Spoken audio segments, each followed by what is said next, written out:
everyone, I'm known by name as Irene Moss Gravenhorst, and I am a force of change to create abundance with truth for freedom on Earth. The purpose of this video is to respond to some comments on my film called Choosing Freedom, distributed on YouTube and Google. It is important for you to understand who I am, and those who discredit me, I place you on notice that as you judge me, you judge yourself, pursuant to the universal laws of reflection as researched by Greg Braden. It's the oldest trick to judge without knowing the history or doing some research. It is also how government hires agents to discredit the truth-sayers. I teach common law jurisdiction versus admiralty maritime jurisdiction to help you understand the importance of your name and to promote my workshops based on 19 years of legal research as a legal assistant, legal secretary, self-litigant, and educator. All this came about by changing my lifestyle and leaving a 17-year common law abusive alcoholic relationship. Everyone thought I was nuts to leave because he was very rich. I went from riches to rags on a mission to secure freedom for humanity and peace for Earth by testing the old system. As a teacher and student, I have no regrets because I did it my way. First, let me provide you with a short bio on how I understand this.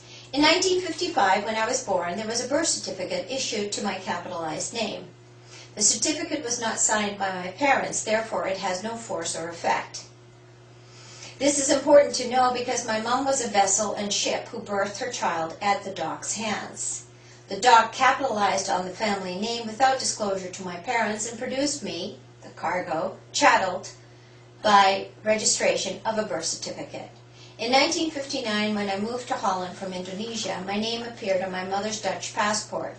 The pirates at sea, private bankers, lay claim to your name by capitalizing on it behind your back with the security of an insured number, the social insurance number. I call it the slave identification number. Ladies and gentlemen, it should come as no surprise to you that slavery exists in Canada. Established in 1867 by private bankers and a tax collector known by the title to her name as Her Majesty the Queen and Right of Canada, I teach you how to reclaim your name in any style of cause with matters of commerce pursuant to contract and equity law by estoppel. Understand the importance of jurisdiction and words. Watch The Occult World of Commerce by Jordan Maxwell and Jason Whitney. Do the research.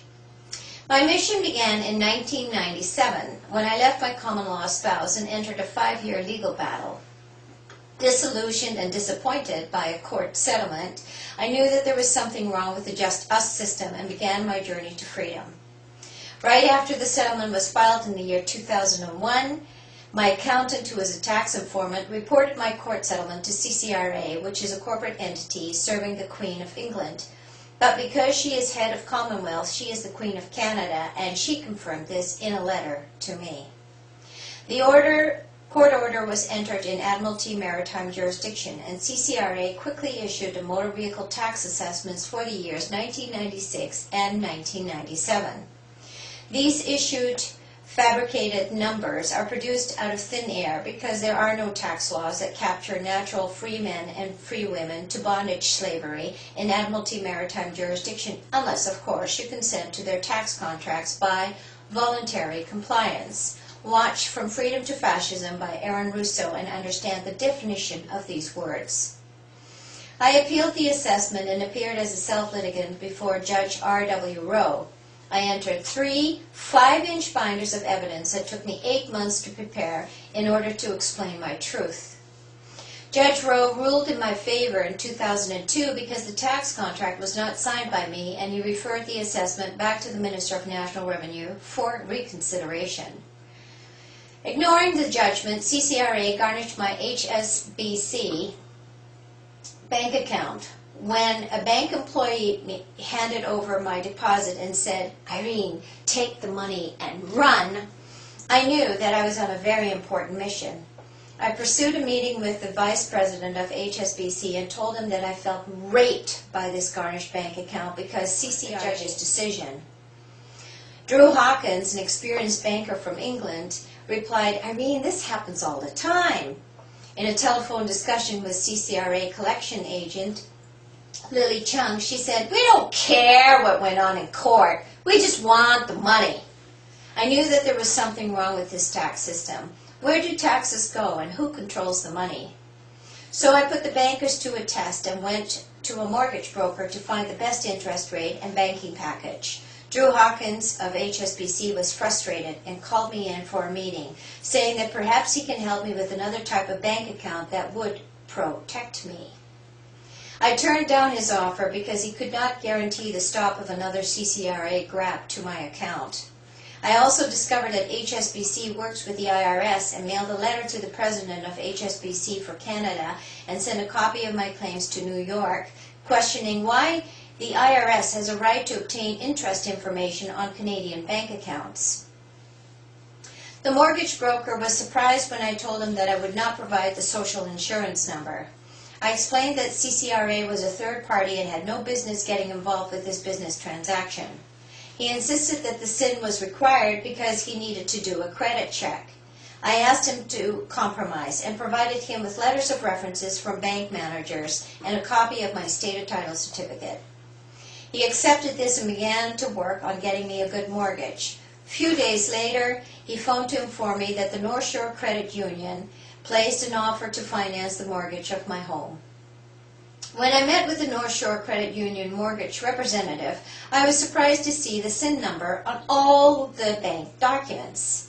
I informed her that I could not sign these documents as I never provided the SIN because CCRA is third party and I will not permit third party interference to a bilateral contract, as that would mean I've committed fraud and I will not commit fraud. She agreed and we crossed out all the references to third party referrals and taxes. I got copies of everything because she said that the originals had to go to head office for approval.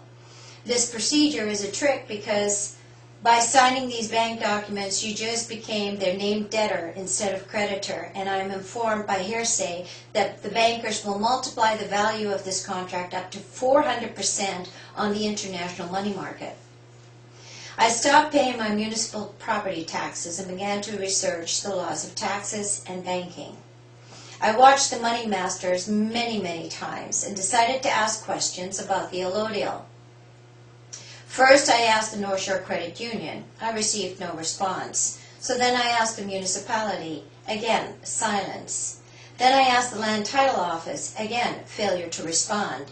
I provided the bank, municipality, and Land Title Office with a notice of my known name as copyright trademark with all rights reserved protection.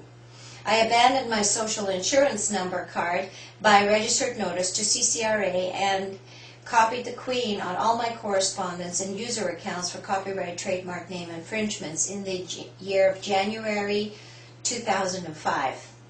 The bankers decided to hire a local lawyer who was noticed by me about being third party, as I gave him no permission to interfere in bilateral contracts for copyright trademark name infringements, and he backed off immediately. The bankers, North Shore Credit Union, went shopping for an aggressive foreclosure lawyer by the name of Andrew Burry of Gowlings and Hendersons in Vancouver, who proceeded immediately with a petition to foreclose. Tired of the courting games, a friend of mine, Dennis, encouraged me to pay for my mortgage by a CIC bond, which is called a Canadian Immigration Certificate Bond. This bond is issued by the Queen from Admiralty jurisdiction. Dennis was confident that I would succeed with this because he paid a CCRA tax for $250,000, which was based on Mary Elizabeth Croft's work. I mailed my CIC payments by registered notice. One, about 500,000 CIC mortgage payment, and my municipal property taxes, which I believe were about $15,000. A CCRA bill for approximately $58,000 and then a Citibank credit card. So all these bills were paid by a CIC bond.